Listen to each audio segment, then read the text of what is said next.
Hi, this is Alex from Groovy Entertainment. Today we got another book on record to play for you. Today's book is Black Beauty from 1952. So let's get started.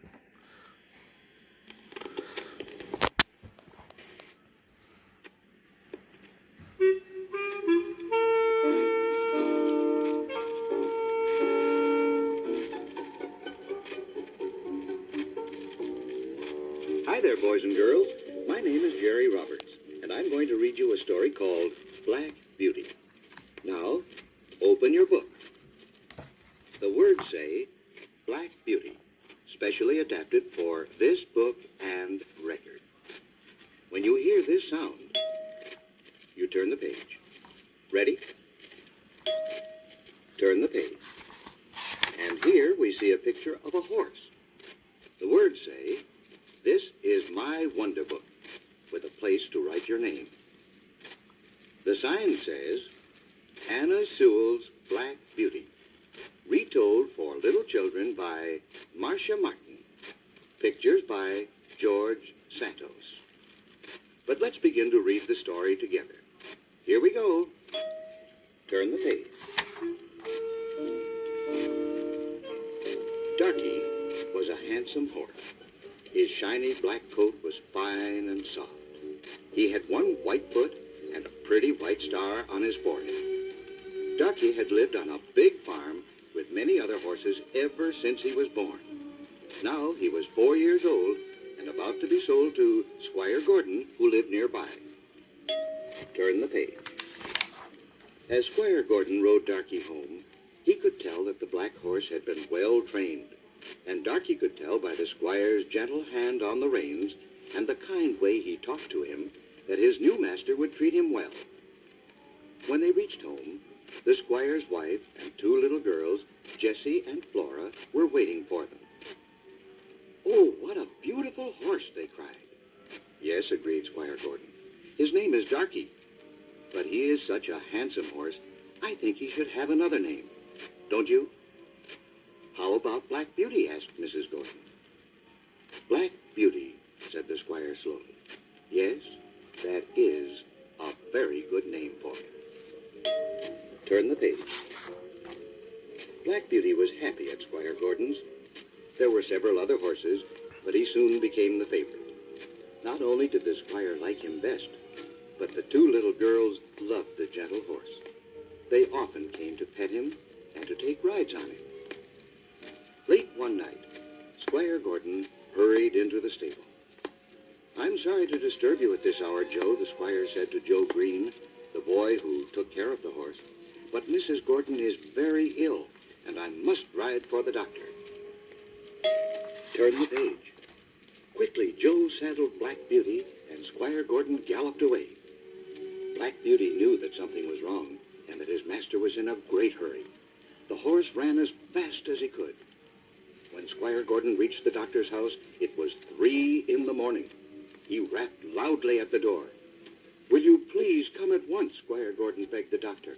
"My wife is very ill." "Of course I will come," replied the doctor. "But my horse has gone lame. May I ride yours?" "Black Beauty is very tired," the squire said. "We galloped all the way over, but I am sure he will get you there.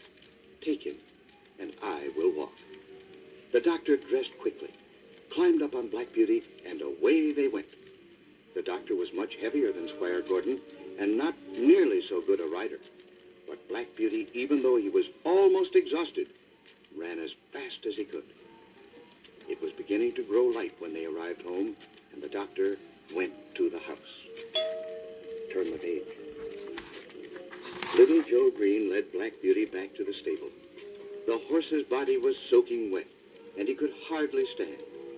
Joe rubbed Beauty's legs and chest and gave him some water to drink. But Joe did not know that he should have covered him with warm blankets and given him hot food instead of water. Joe loved horses, but this was his first job, and he had much to learn. Soon Black Beauty began to shake and tremble, and he felt terribly cold. He lay in his stall, shivering for what seemed like a long, long time. Finally, Squire Gordon arrived home. He was very tired after his long walk, but he saw immediately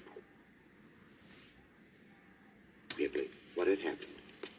He covered Black Beauty with warm blankets, gave him a little hot water to drink, and called the horse doctor. Turn the page. Now, let's turn the record over, and we will continue with the story. Don't forget to turn the page.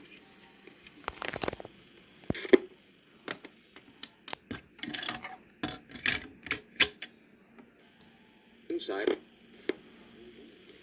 Here we are on the second side of the record. Did you remember to turn the page? Good. Black Beauty was very sick. Poor Joe Green came every day to see him and to tell him how sorry he was. Squire Gordon and the horse doctor nursed Beauty, and at last he began to get better. One day, when Black Beauty was well again, Squire Gordon and Joe came to see him. "I will certainly be sorry to lose this horse," Squire Gordon said to Joe. "You know he saved Mrs. Gordon's life when she was so ill. Now she is better, but the doctor says we must move to a warmer place." "What will happen to your house?" asked Joe. "We shall close it," the squire answered, "and we shall have to sell the horses. A friend of mine needs a stable boy, Joe. Would you work for him?"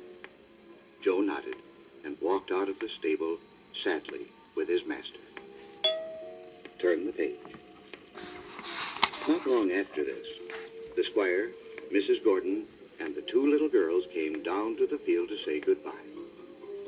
"We will never forget you, Black Beauty," whispered the squire's wife.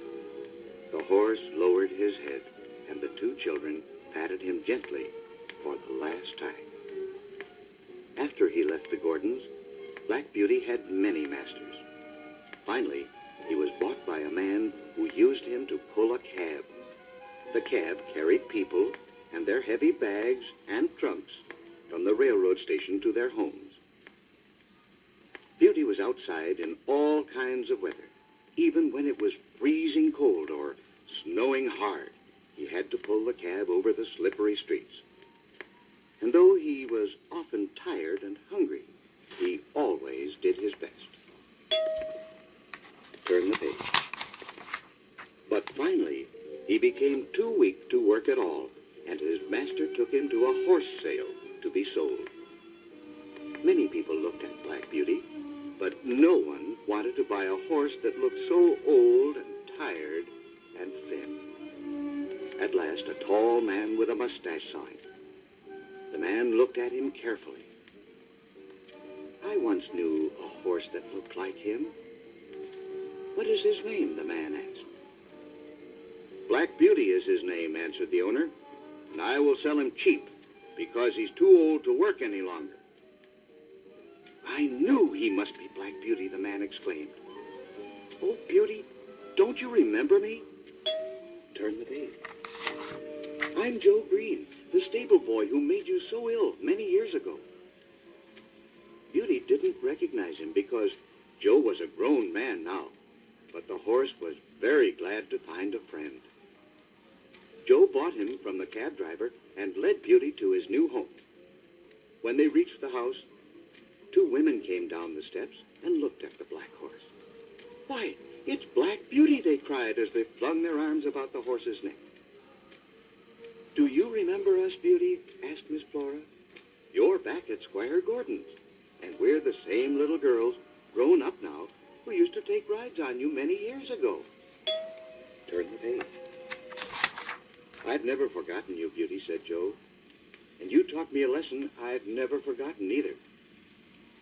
"None of us ever forgot you, Beauty," agreed Miss Jessie.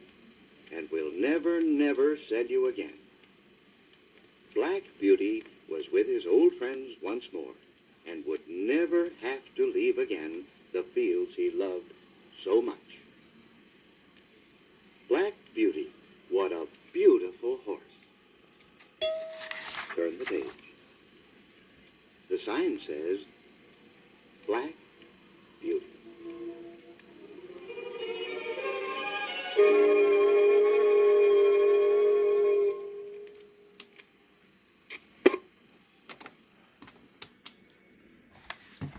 So that was Black Beauty from 1952. So please like, subscribe, share, and comment, and have a groovy day. We'll have another video coming out real soon. And our next record will be